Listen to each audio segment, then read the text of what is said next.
नमस्कार, special report के साथ मैं हूं दीपक कुमार। बिहार में शिक्षा के स्तर को सुधारने के लिए बिहार कैबिनेट ने कमर कसी है। शिक्षा विभाग के साथ बैठक कर खुद सीएम नीतीश कुमार रूपरेखा बना रहे हैं। अक्षम शिक्षकों को वीआरएस देने का फैसला लिया गया, लेकिन बिहार में शिक्षकों के रिक्त पदों पर भर्ती सबसे बड़ी चुनौती है, जिस पर सरकार का शायद ध्यान नहीं है। आलम यह है कि लगभग 50 से 80 छात्रों पर एक शिक्षक हैं, तो ऐसे में सवाल उठना लाजमी है कि क्या ऐसे होगा शिक्षा में सुधार। स्पेशल रिपोर्ट में इसी पर बात करेंगे।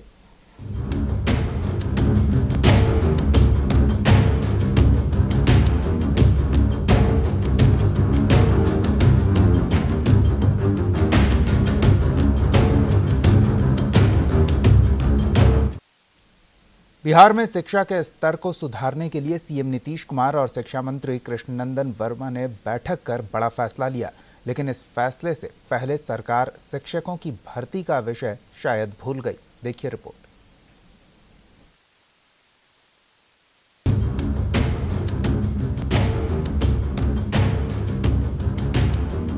बिहार सरकार ने शिक्षा में सुधार के नजरिए से एक बड़ा फैसला लिया। फैसले के अनुसार सरकार 50 साल से ज्यादा उम्र के अक्षम शिक्षकों को अनिवार्य सेवानिवृत्ति देगी। सरकार ने ये फैसला तो ले लिया, लेकिन शायद सरकार अपने सूबे के हालातों से वाकिफ नहीं। बिहार में मधुबनी और औरंगाबाद के 2 स्कूल सरकार को सच्चाई से रूबरू कराने के लिए काफी है। मधुबनी जिले के अंद्राठाड़ी ब्लॉक स्थित नया प्राथमिक विद्यालय और प्राथमिक मदरसा हरना में करीब 188 छात्र शिक्षा ले रहे हैं, लेकिन उन पर महज 5 शिक्षकों की मौजूदगी है। ये मदरसा में कहां से कहां तक पढ़ाई होती है? बोर्ड जो है कितने क्लास के बच्चे की पढ़ाई होती है इस मदरसा में? 8 क्लास। 8 क्लास। वस्तानिया कहलाता 8 क्लास। 1 से 8 तक। अरे आप रहिए ना भाई, उनसे पूछना, आपसे पूछेंगे ना। 1 से 8 तक पढ़ाई होती है जी। आप क्या हैं इसके? टीचर हैं जी। तो अभी आप आए हैं 2:30 बजे में? नहीं, 2:30 बजे तो नहीं आया। अभी ने आपको आते हुए देखा गया है? नहीं, 2:30 बजे नहीं आए अंदर। उधर औरंगाबाद जिले के बारुण प्रखंड स्थित रतनपुरा मध्य विद्यालय का भी कुछ ऐसा ही हाल है, जहां 180 छात्रों पर महज 2 शिक्षक हैं, और वो भी उर्दू के। ऐसे में बच्चे क्या पढ़ते होंगे, सहज अंदाजा लगाया जा सकता है।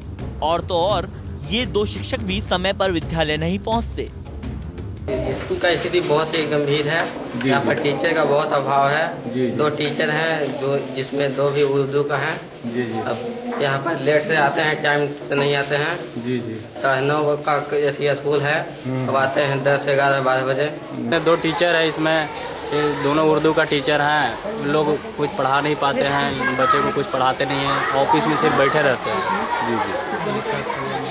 और सर टीचर का कोई टाइम टेबल हम देखते हैं कि टीचर आते हैं 11:15 बजे, आज ही आए हैं टीचर, और देखते हैं कि 1:30 बजे छुट्टी हो जाती है यहाँ स्कूल में। और सब बच्चे से पूछते हैं छुट्टी क्यों हुआ, तो छुट्टी देकर सर चले गए।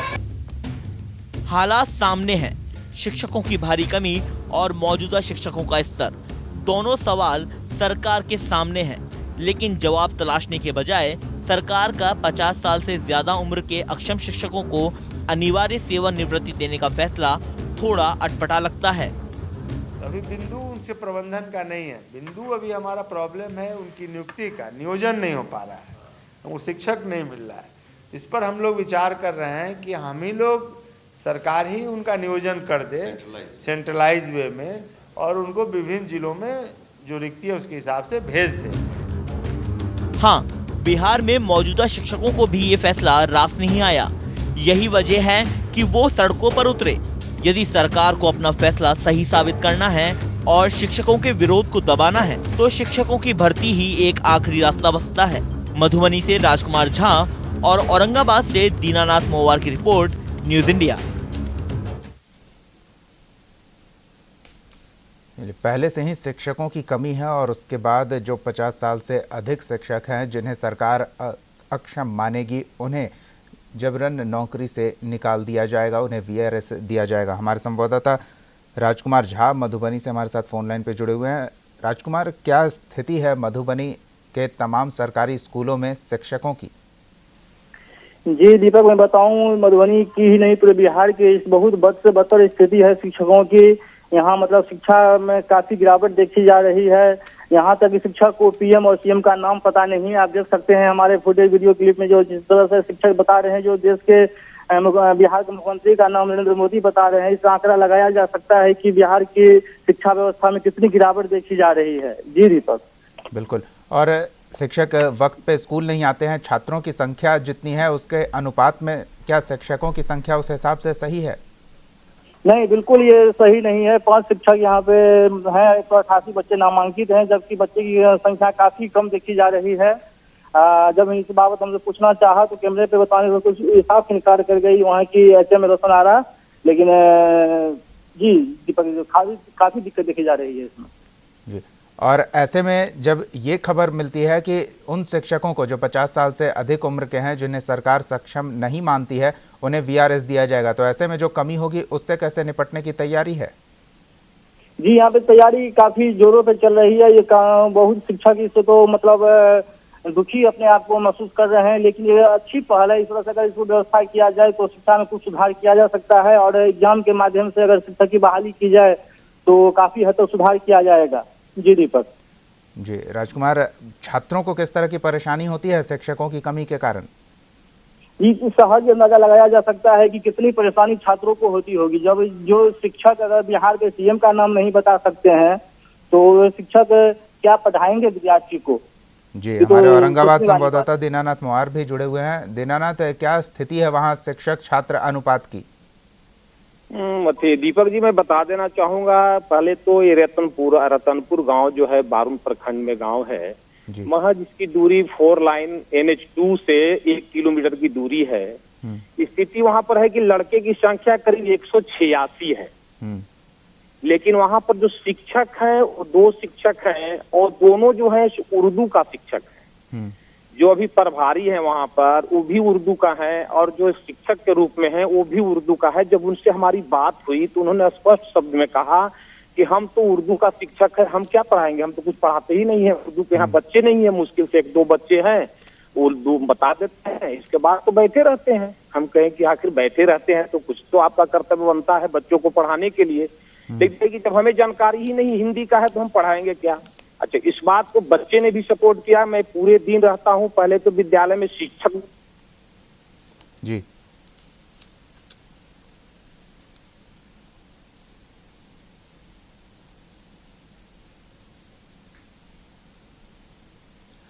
राजकुमार, इस तरह की परेशानी मधुबनी में भी है?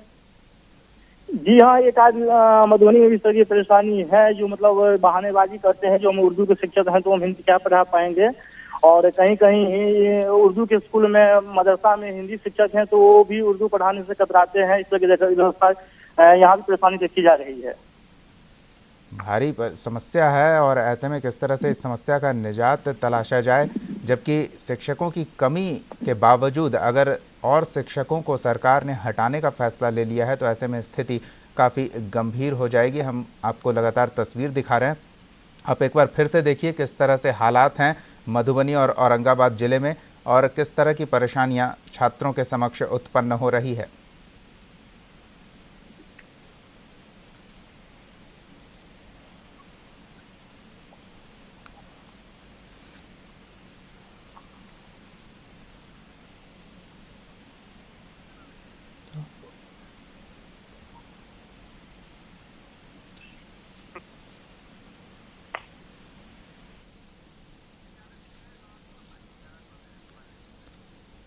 चलिए, हमारे साथ बीजेपी नेता प्रोफेसर अनिल यादव जी जुड़े हुए हैं। अनिल जी, शिक्षा गर्त में जा रही है, शिक्षा व्यवस्था बदहाल है, और ऐसे में सरकार ने फैसला लिया है कि और शिक्षकों को हटाया जाएगा।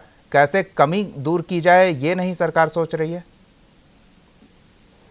देखिए, ये सरकार का डिसीजन जो है इस पर थोड़े सोचने की जरूरत है। शिक्षकों को हटाया जाएगा ये निर्णय नहीं है, इस तरह से इसको इंटरप्रिटेशन नहीं करना चाहिए। सरकार ने डिसीजन लिया है कि जिस तरह से शिक्षक अपने यहाँ पढ़ाते नहीं हैं, या ये क्लियर कट परफॉर्मेंस देखा जा रहा है। यदि किसी स्कूल का परफॉर्मेंस, किसी भी स्कूल या कॉलेज का परफॉर्मेंस उसके छात्रों से दिखता है ना, और जब छात्रों का परफॉर्मेंस ठीक नहीं है, मान लीजिए आपके यहाँ कोई स्कूल है और उसमें बच्चे पास नहीं कर रहे हैं और सबके सब बच्चे फेल कर जा रहे हैं। अभी बिहार में 600 ऐसे स्कूल दिखे हैं जिसमें एक भी बच्चा मैट्रिक पास नहीं किया। तो ऐसे स्कूल के बच्चों को पढ़ाने वाले शिक्षक यदि वहां हैं जी और वो पढ़ाते नहीं है तो सभी फेल कर रहे हैं, तो इसका मतलब पढ़ाई नहीं हो रही है। सबके सब बच्चे खराब होंगे और शिक्षक अच्छे हैं, पढ़ा रहे हैं और सबके सब बच्चे खराब हैं, ऐसा तो हो नहीं सकता। सबके सब बच्चे फेल कर रहे हैं तो इसका मतलब है कि उनको वो ज्ञान नहीं दिया जा रहा है और ज्ञान देने का काम शिक्षकों का है और इसका मतलब है कि शिक्षक अपनी ड्यूटी नहीं कर रहे हैं।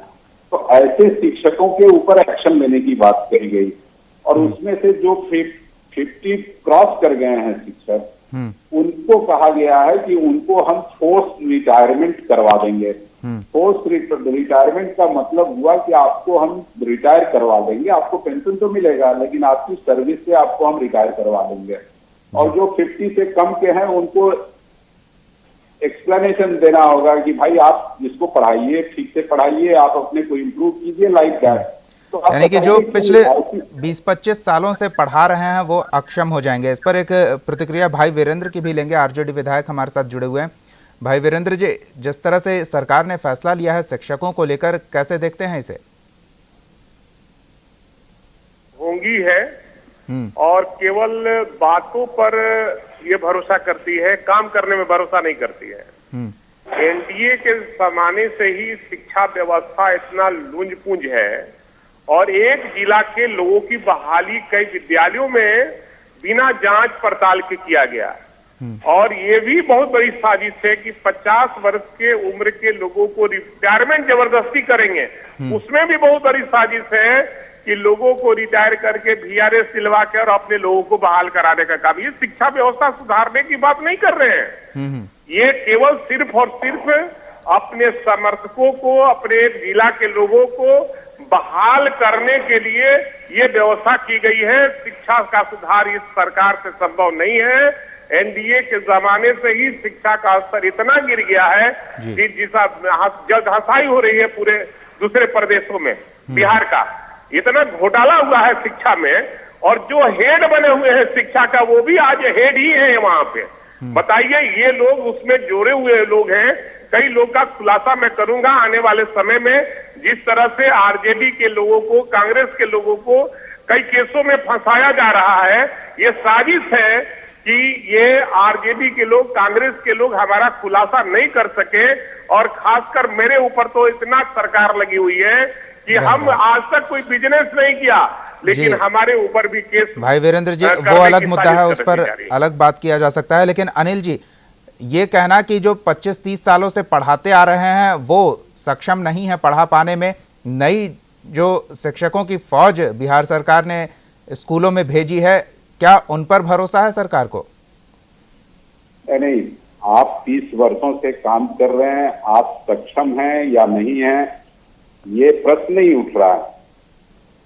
प्रश्न उठ रहा है कि यदि आप सक्षम हैं भी तो आप अपना ड्यूटी नहीं कर रहे हैं। आप अपनी क्षमता को बच्चों के बीच में नहीं बांट रहे हैं अपनी क्षमता। और यदि आप बच्चों के बीच में अपनी क्षमता नहीं बांट रहे हैं, आप पढ़ा नहीं रहे हैं, तो ऐसे स्थिति में आपको शिक्षक रहने का कोई अधिकार नहीं है, ये कहा जा रहा है। और ऐसे स्थिति में आपको कहा जा रहा है कि अब आप वॉलेंट्री माने आप फोर्स रिटायरमेंट उनको दिया जा रहा है। ये बात हो रही है। मैं किसी भी शिक्षक के क्षमता पर प्रश्न चिन्ह नहीं लगा रहा हूं। मैं बहुत सक्षम शिक्षक हूं, मैं विश्वविद्यालय में शिक्षक हूं, मैं बहुत सक्षम शिक्षक हूं, लेकिन मैं पढ़ाने के लिए ना आऊं और पढ़ाऊं नहीं छात्रों को, तो फिर सरकार मुझे वेतन क्यों देती है?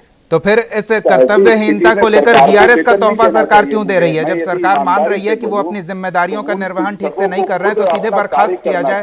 यदि वो कार्य कर रहे हैं अच्छे से तो कोई भी सरकार उनको हटाएगी नहीं। नहीं, आज आपका तो अनिल जी प्रूफ हो गया। अनिल जी, सवाल तो यही उठता है ना, आपके बच्चे पास नहीं किए मैट्रिक में, एक भी बच्चा पास नहीं किया। अनिल जी, आवाज मिल रही है आपको? हाँ। अनिल जी, तो फिर जो अक्षम हैं, जो अपनी जिम्मेदारियों का निर्वहन नहीं कर रहे हैं, उन्हें वीआरएस का तोहफा सरकार क्यों दे रही है? सरकार उन्हें सीधे बर्खास्त क्यों नहीं कर रही है? नहीं, बर्खास्त करने का मतलब हुआ कि उन्होंने उतने दिन जो सेवा की है उसका वेतन तो वो ले चुके हैं। नहीं, उस सेवा के बाद, रिटायरमेंट के बाद जो पेंशन मिलता है, उस पेंशन पर उस इंसान के परिवार का हक होता है। नहीं अनिल जी, ये गोलमोल बातें ठीक नहीं है। परिवार का हक क्या? वो अपनी जिम्मेदारियों का निर्वहन नहीं कर रहा है, इसलिए सरकार हटा रही है, ऊपर से वीआरएस का तोहफा दे रही है। 20-25 सालों तक उन्होंने शिक्षा व्यवस्था को बर्बाद किया है, इसका आप तोहफा उन्हें देंगे? दीपक जी, ये तोहफा नहीं दिया जा रहा। पोस्ट रिटायरमेंट का मतलब कि आप अपनी ड्यूटी नहीं कर रहे हैं सही ढंग से। नहीं तो फिर उन्हें तोहफा ही तो दे रहे हैं ना। जब ड्यूटी नहीं कर रहे हैं तो कर्तव्यहीनता के आरोप में वो तो यूं ही जाएंगे, फिर उसमें तोहफा किस बात का? वीआरएस के आरोप में ही तो उनको पोस्ट रिटायरमेंट दिया जा रहा है। ये कोई इसका पॉलिसी थोड़े, ये कोई उस तरह की बात है। ये उनको पनिशमेंट। तो जब वो जिम्मेदारियों का निर्वहन नहीं कर रहे हैं तो हटाइए उन्हें। इट इज अ पनिशमेंट तोहफे के साथ। इट इज अ पनिशमेंट कि आप काम नहीं कर रहे हैं तो आपको पोस्ट रिटायरमेंट हम दे रहे हैं। और जो इतने दिनों से वेतन ले रहे थे बिना काम के, उसका क्या? कितने दिनों से? ये तो पता नहीं चल रहा था। 20-25 सालों से तय किया ना हमने। हमारी सरकार आई जब, ये गोलमोल बातें आपको एनडीए के सरकार के पहले शिक्षकों को कितना समझ में आ रहा है, ये हम जान लेते हैं। हमारे साथ माध्यमिक शिक्षक संघ के महासचिव शत्रुघ्न प्रसाद जी जुड़े हुए हैं। शत्रुघ्न जी, सरकार ने शिक्षकों को लेकर जो निर्णय लिया है, किस तरह से देखते हैं उसे? सरकार का यह निर्णय एक तरफा और तानाशाहीपूर्ण और शिक्षक शिक्षार्थी के विरुद्ध है। शिक्षकों की क्या क्षमता है, इसकी जांच पहले होती है। पात्रता परीक्षा होती है, दक्षता परीक्षा होती है। अयोग्य शिक्षकों की नियुक्ति किसने की और उसकी उम्र क्या है? ये 50 साल के अधिक उम्र वाले जो पदाधिकारी हैं, सचिवालय से लेकर के और नीचे प्रखंड कार्यालय तक, उनको सेवा से जबरिया हटावे सरकार, पहली बात। और दूसरी बात, कौन कौन ऐसे विद्यालय हैं, महाविद्यालय हैं, जहां का परीक्षा परिणाम शून्य हुआ है, उसका नाम प्रकाशित करे अखबार में कि किसके कारण हुआ है। क्या निजी प्रबंध समिति ने उनको नियुक्ति भाई भतीजा बात के आधार पर, या रिश्वतखोरी के कारण ये मुखिया लोगों ने बहाल कर दिया और लूट लिया सभी बेरोजगारों को? ये बहाली किसने की? शत्रुघ्न जी, लेकिन जो बहाल हुए हैं वो नए लोगों पर गाज नहीं गिरने वाली है। जो पिछले 20-25 सालों से पढ़ा रहे हैं उन पर गाज गिरने वाली है। ये कैसे जानते हैं? 20-25 नए और पुराने दोनों पर। तो जरूरी है कि नए लोग 18 साल में बहाल होते हैं, 40 साल में, 45 साल में भी बेरोजगार लोग बहाल हो रहे हैं। ऐसी बात नहीं है। लेकिन ये बहाल करने वाले कौन है, पहले उसको सरकार उसकी पहचान करे, उस पर कार्रवाई करे कि तुमने ऐसे अक्षम शिक्षकों को क्यों बहाल किया। लेकिन ये तरीका नहीं है शिक्षकों की योग्यता की जांच की। ये तरीका ही नकारात्मक है। हमने 18 सूत्री गुणात्मक विकास का कार्यक्रम सरकार को दिया और जब स्वर्गीय बिंदेश्वरी दुबे थे मुख्यमंत्री, वो शिक्षक संघ में आकर के गुणात्मक विकास का कार्यक्रम लिया। आप नौकरशाही के इशारे पर काम करते चले जा रहे हैं मुख्यमंत्री जी, शिक्षा मंत्री जी। जो शिक्षक संगठन में 50 साल से लगा हुआ है, उससे बात तो कीजिए। आप गैर शैक्षणिक काम कराते हैं, हमसे पोशाक बंटवाते हैं, साइकिल बंटवाते हैं, छात्रवृत्ति बंटवाते हैं, पशुगणना करते हैं, जनगणना करते हैं, मतगणना करते हैं। सरकार शिक्षकों को पढ़ाने नहीं देती है और शिक्षक हमारे जो सक्षम हैं उनको किरानी और चपरासी बना करके रख रही है। विद्यालय में नहीं रहते हैं, वो सीआरसी में रहते हैं, बीआरसी में रहते हैं, एग्जामिनेशन बोर्ड में रहते हैं, सचिवालय में रहते हैं। विद्यालय में सरकार रहने नहीं देती है और गरीब बच्चों के भाग्य भविष्य के साथ सरकार खिलवाड़ करती है। मेरा सीधा और प्रामाणिक आरोप है और जवाबदेही के साथ मैं कर रहा हूँ कि जब तक शिक्षकों को गैर शैक्षणिक कार्य से अलग नहीं किया जाएगा तब तक कोई गुणात्मक विकास नहीं होगा। 50 साल वाले को हटा दीजिए कि 40 साल वाले को हटा दीजिए कि 20 साल वाले को हटा दीजिए। जो सरकार हमसे मतगणना, पशुगणना, बिल्कुल ये एक महत्वपूर्ण मुद्दा है। बहरहाल हमारे साथ मदरसा बोर्ड के अध्यक्ष जाहिद रहमान साहब भी जुड़े हुए हैं। जाहिद जी, क्या लगता है मदरसा बोर्ड में भी और इससे संबंधित शिक्षक भी सरकार के इस नीति से प्रभावित होंगे?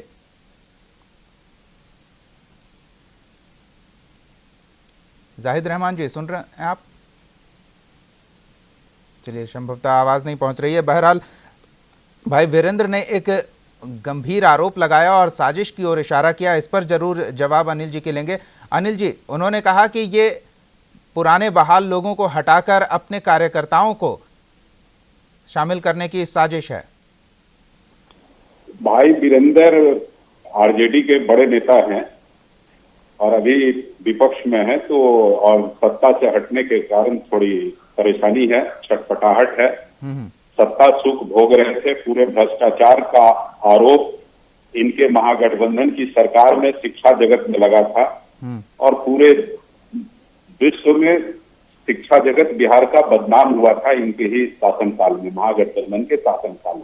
शिक्षा पर इनको बहुत ज्यादा बोलने की जरूरत नहीं। और कांग्रेस पार्टी के जो शिक्षा मंत्री थे वो आज चुप बैठे हैं, उसका कारण यही है कि वो बात को सही ढंग से समझ रहे हैं। लेकिन अनिल जी, वो तो कह रहे हैं कि उस वक्त भी सरकार में मुखिया वही थे जो अभी हैं। मैं बता रहा हूँ भाई वीरेंद्र जी, मैं बता रहा हूँ भाई वीरेंद्र जी, मैं बता रहा हूँ, आप थोड़ा सुनिए तो। भाई वीरेंद्र आप सुनिए तो, भाई वीरेंद्र आप सुनिए तो थोड़ा। छटपटाहट में इतना नहीं बोलना चाहिए, थोड़ा सुनना चाहिए, सुनने की भी क्षमता रखनी चाहिए, सुनने की भी क्षमता रखनी चाहिए। वीरेंद्र जी, आपने जिस तरह से घोटाला किया शिक्षा जगत में, आपने जिस तरह से बच्चा राय कौन था ये सब लोग जान लिया। वीरेंद्र जी, आप मेरा मुंह मत खुलवाइए, मैं बहुत सारी बातें आपकी जानता हूँ, मैं बोलूंगा तो फिर आप परेशान हो जाएंगे। बहरहाल बहुत सारे विषयों पर बोलने के बजाय अगर हम फिलहाल मुद्दे पर ध्यान दें तो ऐसा थोड़ी है कि मैं नहीं जानता हूँ आपको भी मैं जानता हूँ कि आप कहाँ है नहीं है, हम सब जानते हैं ना, हमारे बारे में भी आप जानते हो कि मैं कौन हूँ। नहीं, सब लोग जानते हैं कि आप एक दूसरे को बहुत अच्छे तरीके से जानते हैं, लेकिन फिलहाल हम बात कर रहे हैं शिक्षकों की, जिनकी आने वाले वक्त में और कमी होने वाली है स्कूलों में। हमारा खुला इतिहास है। अनिल जी, यहाँ तक पहुँचाऊंगी किसी की वो मैं जान रहा हूँ भाई वीरेंद्र, मैं इसको काम कह रहा हूँ कि नहीं जान रहा हूँ कि आप लड़ाई करके आए हैं। भाई वीरेंद्र जी, अगर हम मुद्दे पर बात करें तो बेहतर हो। कह रहा हूँ नहीं किए आप संघर्ष। भाई वीरेंद्र जी आते हैं आपके पास भी। जी अनिल जी, पहले से ही शिक्षकों की कमी है, अब और कमी होने वाली है, उससे निपटेगी कैसे सरकार? नहीं, ये सरकार भ्रष्ट से क्या निपटेगी? जो सरकार भ्रष्ट हो, एनडीए के लोग भ्रष्टम सीमा पार कर गया, जो विरोधी है उस पर छापामारी करवा रहा है। और क्या वीरेंद्र जी, उनकी बात भी तो सुन लीजिए। ये सरकार से जनता निराश हो चुकी है और ये सरकार का जाना तय है, चाहे जो कानून बना ले, जितनी परेशानियां भवन विहीन है। चलिए भाई वीरेंद्र जी जो ऐसा कह रहे हैं, अगर उनकी बात मान भी ली जाए तो फिलहाल शिक्षकों का जाना तय दिख रहा है, शिक्षकों की कमी और होने वाली है। अनिल जी, इससे कैसे निपटेगी सरकार? अरे दीपक जी, ये जो चर्चा हो रही है ना कि शिक्षकों का जाना तय है, ये बात आप गलत बोल रहे हैं ना। मैं वो बोल रहा हूँ कि सरकार ने निर्णय ये लिया है कि जो शिक्षक अपना वर्क परफॉर्म, ड्यूटी परफॉर्म नहीं कर रहे हैं, जिसका कि प्रूफ सामने आया है एग्जामिनेशन के माध्यम से, और पूरे बिहार में 600 ऐसे स्कूल और कॉलेज मिले हैं जिससे कि मैट्रिक में एक भी बच्चे पास नहीं किए हैं। ऐसे स्कूल और कॉलेज के टीचरों के ऊपर ये एक्शन होने वाले, पूरे बिहार के सभी शिक्षकों के ऊपर ये एक्शन नहीं होने अनिल जी, शत्रुघ्न प्रसाद जी तो मांग कर रहे हैं कि ऐसे स्कूलों की सूची आप अखबार में प्रकाशित करें। एकदम छपेगी। शत्रुघ्न जी बहुत अच्छे टीचर हैं। किसने की बहाली करने वाले कौन मुखिया है, कौन एमएलए, कौन एमएलसी की पैरवी से बहाल हुआ है, वो सबका नाम कीजिए, किस पार्टी का है? शत्रुघ्न जी, आप डिमांड कर रहे हैं ना, इस डिमांड को लेकर आप बड़े दिन से लड़ रहे हैं। कांग्रेस के जब शिक्षा मंत्री महागठबंधन में, उस समय भी आपने बहुत सारे डिमांड लेकर उनके पास गया, वो आज तक आपको नहीं बुलाया। कांग्रेस कहाँ की? अब नई सरकार आई है, नए ढंग से काम कर रही है। कांग्रेस की आरजेडी 20 महीना के लिए, उसके पहले कौन था? शत्रुघ्न जी, जब 10 साल सरकार चलाई उस समय कौन थे? बिल्कुल, 2 सालों में शिक्षक सक्षम नहीं रहे, ये समझ से परे की चीज है। अनिल जी, मिर्जा माल महाराज के मिर्जा खेले होली, केवल कानून बनाइएगा, कानून का पालन कौन करेगा? आप ही को करना है ना, मुखिया आप हैं, दोषी दूसरा कोई हो जाएगा। सबको करना होगा, कानून नाम छपवाना है तो नीतीश कुमार का नाम छपेगा सूची के लिए। आप बोला होगा तो कितना नाम छपना हुए सर्टिफिकेट जो फर्जी हुआ किसने जारी किया, कितने लोगों को जेल दिया है आपने? तब खाली शिक्षक पर तोहमत।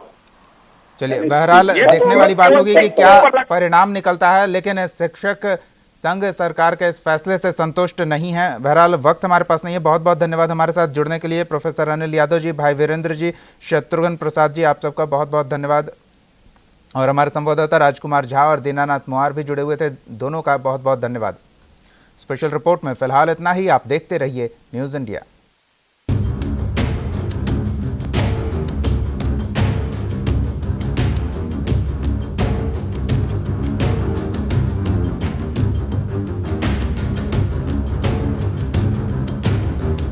आप हमारे चैनल को YouTube पर सब्सक्राइब कर सकते हैं न्यूज़ इंडिया निम्स पर।